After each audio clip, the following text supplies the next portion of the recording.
I thought I knew my wife Sarah better than anyone. We had been married for 3 years, together for 5, and she was my best friend long before she became my wife. We had the kind of marriage people envied. Weekend brunches at our favorite diner, movie nights, curled up on the couch inside jokes that made us laugh until our stomachs hurt. Sarah was always straight with me, honest, genuine. But lately something felt off. She became distant, constantly checking her phone, acting nervous whenever I walked into the room. I tried to convince myself it was work stress, maybe just a phase. But deep down I felt this growing unease. Was she planning something? Was I about to lose everything? I never imagined the woman I trusted most would set a trap for me. Before I tell you how this all went down, I would love to know where you are watching from. Drop your location in the comments below, and if you are curious to see how badly this backfired on her, make sure to hit that subscribe button. Trust me, you will not believe what happened next.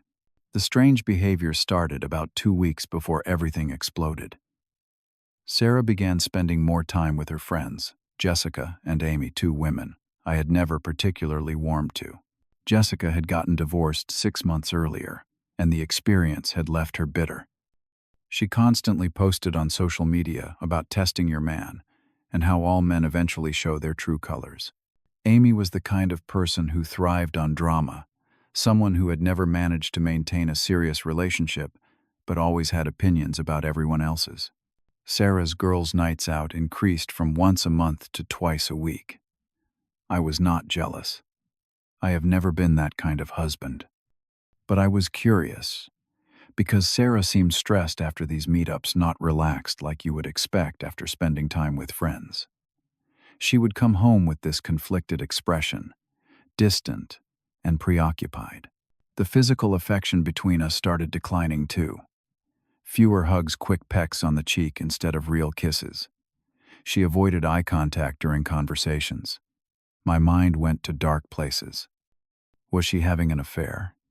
Was she unhappy with our marriage?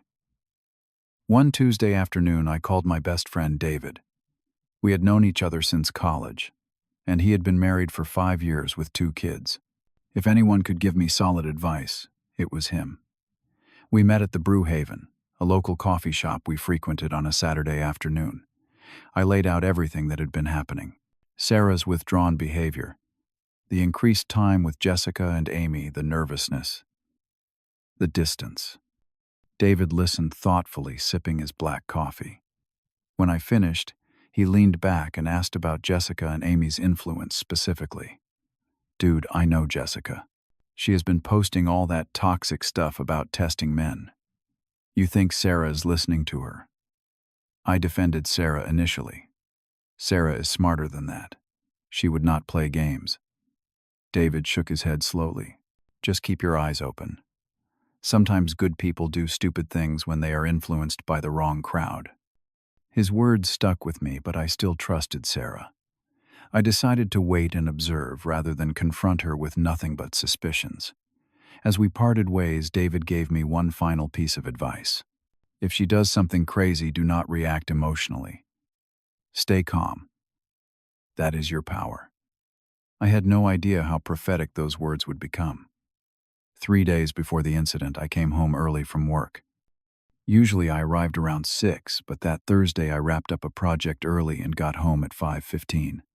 Sarah's laptop sat open on the kitchen counter. She must have forgotten to close it when she rushed to the bathroom. I was not trying to snoop, but as I walked past, the screen was impossible to ignore.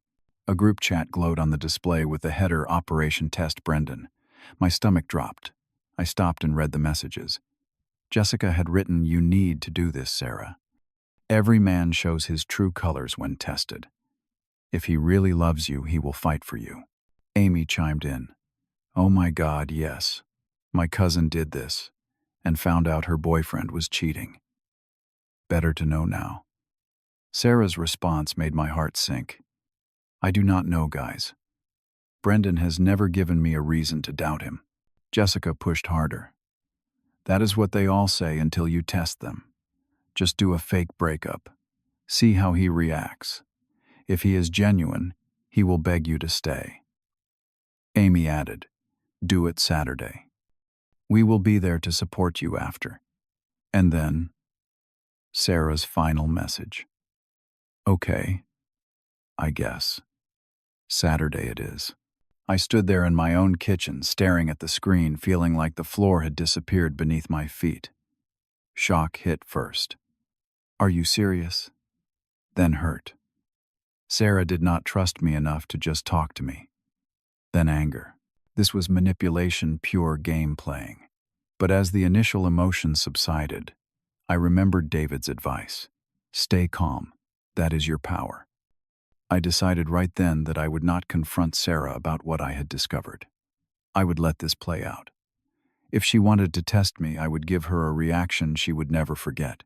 Not the reaction she expected, but one that would teach her a lesson about playing games with someone's heart. Over the next 2 days, I thought carefully about my approach. I knew what Sarah expected. She thought I would beg, cry, plead for her to stay. That is what Jessica and Amy had programmed her to anticipate. But I would not give them that satisfaction. Instead, I would accept her decision, gracefully show her that I respected her choice, demonstrate that I was secure in myself and not desperate. My goal was to make her realize how immature and hurtful this test actually was. I called David again and told him what I had discovered. You will not believe what is about to happen. He laughed, though there was no humor in it. Stay strong, brother. Do not let them manipulate you.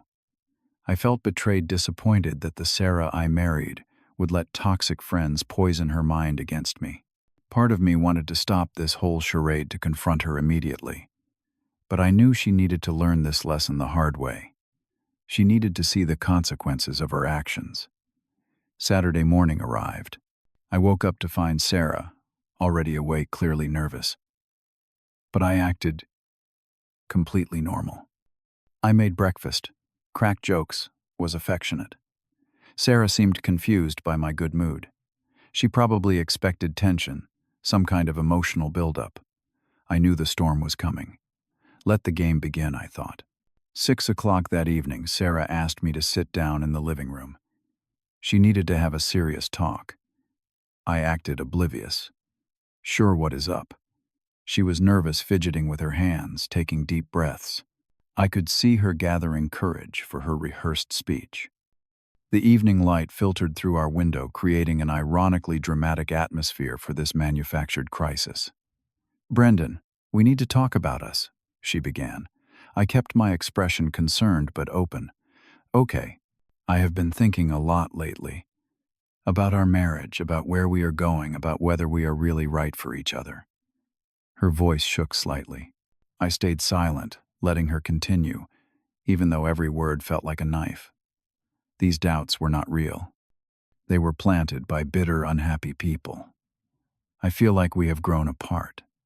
You are always busy with work. I feel lonely, disconnected. That particular accusation stung because it was not true. I always made time for her, always prioritized our relationship, but I kept my composure. Then came the punchline. I think we need to take a break. Maybe we should separate for a while. In Sarah's imagination, this is where I was supposed to fall apart. Where I would grab her hands, tears streaming down my face, begging her not to leave.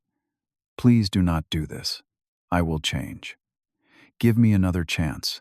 Desperation, weakness, exactly what Jessica and Amy predicted. But that is not what happened. I let 15 seconds of silence hang in the air. Then I took a deep breath, looked directly at Sarah with a calm expression, and said one word. Okay. Sarah blinked. What I said, okay. If that is what you want, I respect your decision. Confusion washed over her face.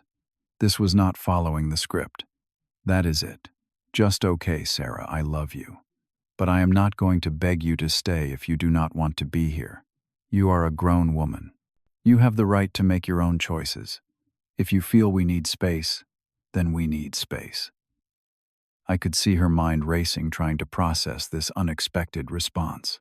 She had prepared for emotional manipulation from me, not calm acceptance. But do you not want to talk about this? She asked, voice rising with panic. What is there to talk about? You have clearly thought this through. You said you feel lonely and disconnected.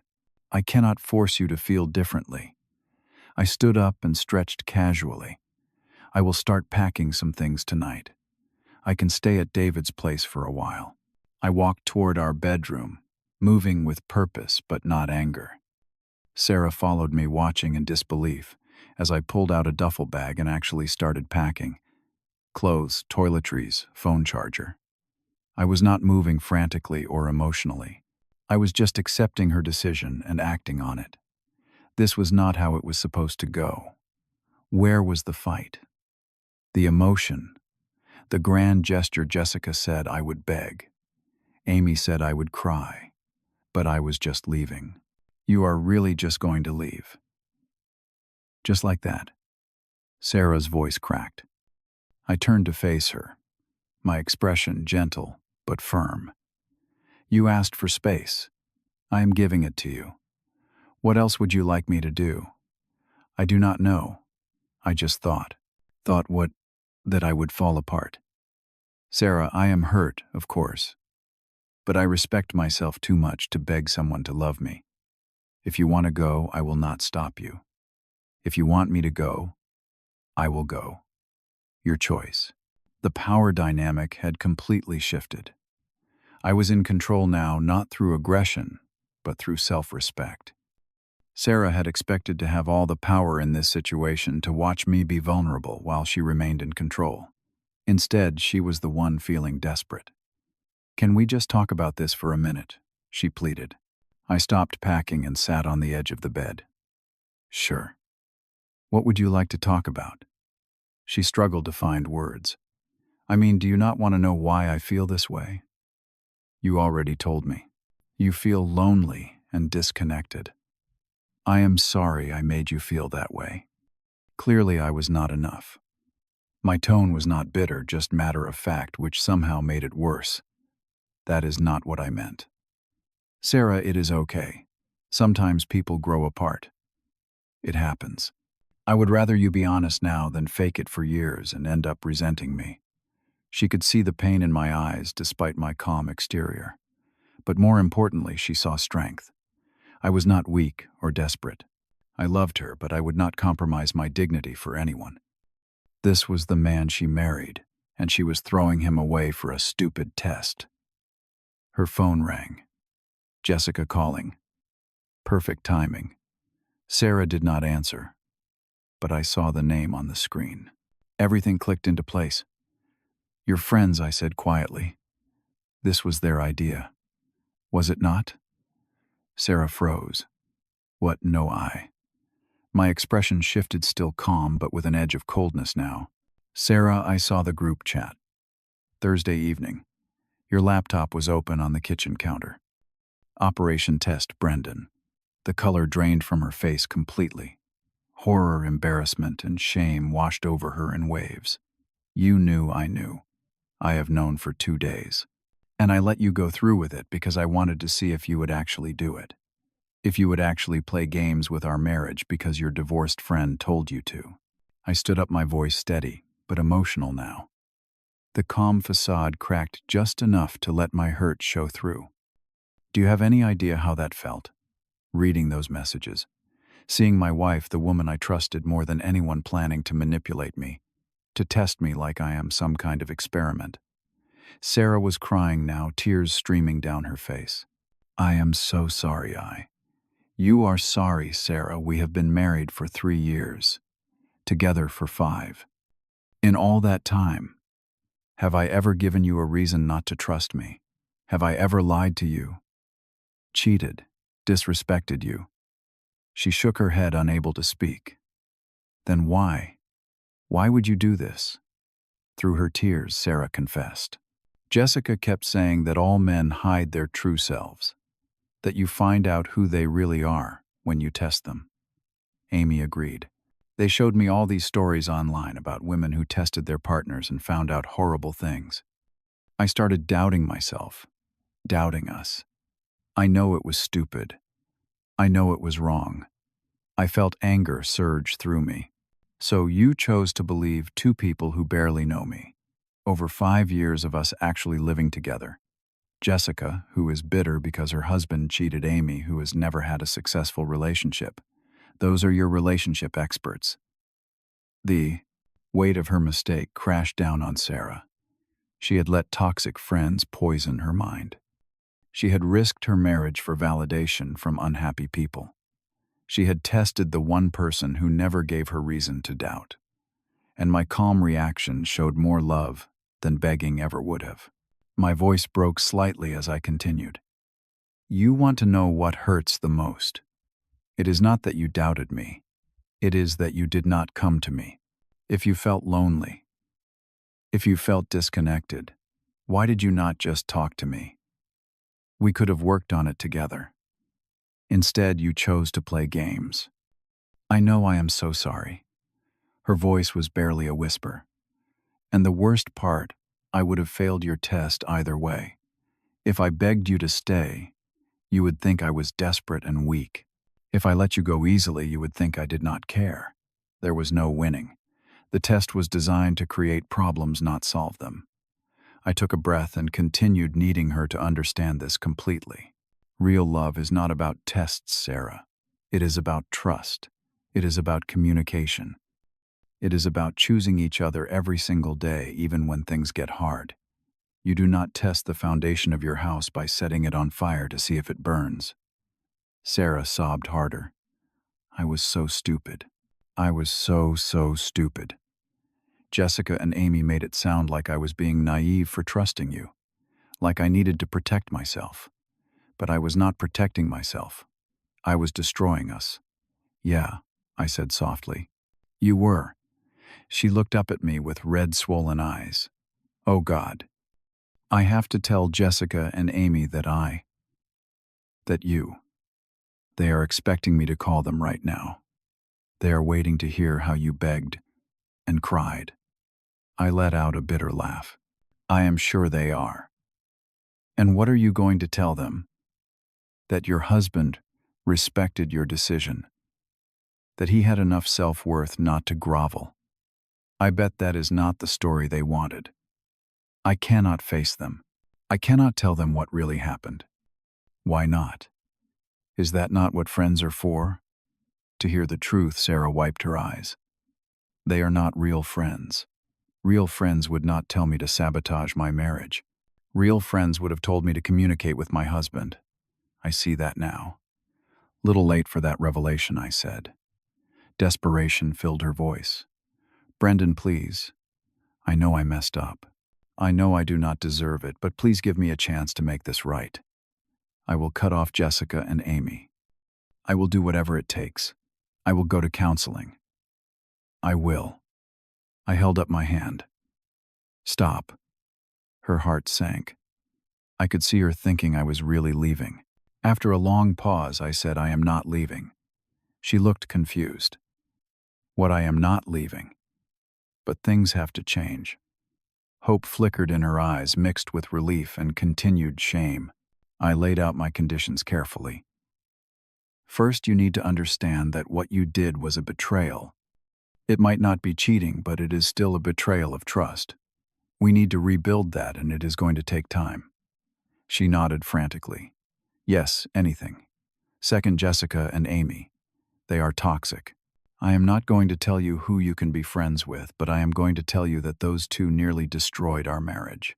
You need to make a choice about whether their opinions matter more than our relationship. They do not. They never did. I will end those friendships. Today. Third, we are going to counseling. Both of us. Because clearly there is a communication issue here.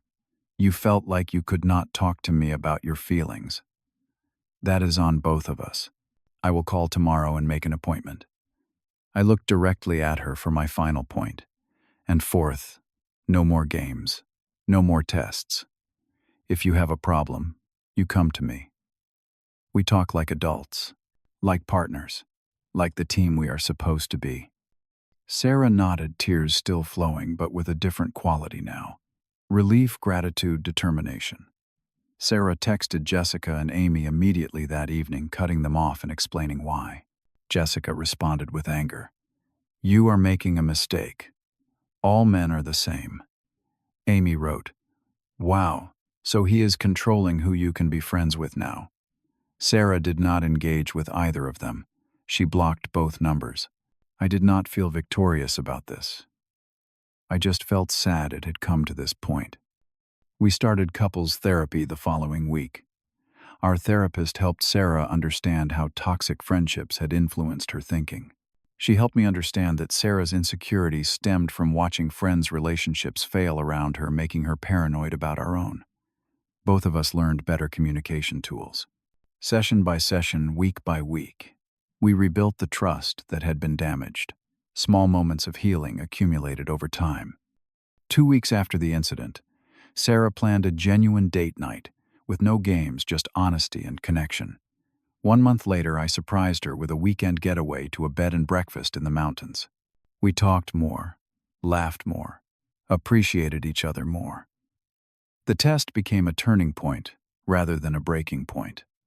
Sarah also worked on building a healthier friendship circle. She reconnected with college friends who were in stable, healthy relationships. She became close with David's wife, forming a genuine friendship based on mutual respect and positivity. She surrounded herself with people who lifted her up rather than tore others down. She realized how much Jessica and Amy's constant negativity had affected her entire worldview. 3 months after everything happened, Sarah ran into Jessica at the grocery store. Jessica tried to approach her, but Sarah politely declined the conversation. Jessica could not resist one final jab. "Still with him, he is probably cheating on you now." Sarah looked at her with genuine pity. "No, he is not. And even if relationships fail sometimes, that does not mean you sabotage them. I hope you find peace, Jessica." Then she walked away with confidence. That interaction showed me how much Sarah had grown. She learned to trust her own judgment instead of seeking validation from the wrong sources. She stopped looking for problems where none existed. She appreciated my strength during the crisis, understanding that real love includes respect, not just passion. Our marriage became stronger than it had been before. More honest communication, deeper appreciation for each other's genuine partnership. Looking back now, 6 months after that Saturday evening, I can honestly say Sarah's fake breakup was the best, worst thing that happened to our marriage. Best because it forced us to confront issues we did not know we had. Worst because it never should have happened in the first place. I learned that sometimes the people closest to us can lead us astray, not out of malice, but out of their own pain. Jessica's bitterness, Amy's cynicism, they were projections of their own failed relationships, not reflections of ours. Sarah learned that trust is not something you test. It is something you build day by day, choice by choice. And when you have it, you protect it. You do not light it on fire just to see if it burns. As for my reaction that night, I am glad I stayed calm. Not because it was strategic, but because it was honest. I do respect myself too much to beg. I do love Sarah enough to let her make her own choices. And I do believe that real strength is not about controlling someone's emotions. It is about controlling your own. We still go to counseling once a month, just to check in. We still have tough conversations. But now we have them together without an audience, without a script, without a test, because that is what real love looks like. It is not perfect. It is not always easy, but it is real. And that is enough. If someone you love tries to test you, remember this. The person who truly loves you will not need proof. And the person who needs proof probably is not ready to love you the way you deserve. Choose wisely who you listen to. Choose even more wisely who you love. But most importantly, choose to be the kind of person who does not need to play games to feel secure. Now I want to hear from you. Have you ever been tested by someone you loved? How did you handle it? Drop your thoughts in the comments below. If this story resonated with you, please hit that like button and share it with someone who might need to hear this message. And do not forget to subscribe for more real stories about relationships, trust, and finding your way through difficult times. Thank you for listening to my story. I hope it helps you navigate your own relationships with more wisdom and less games. Stay strong, stay honest, and remember that real love does not need to be tested.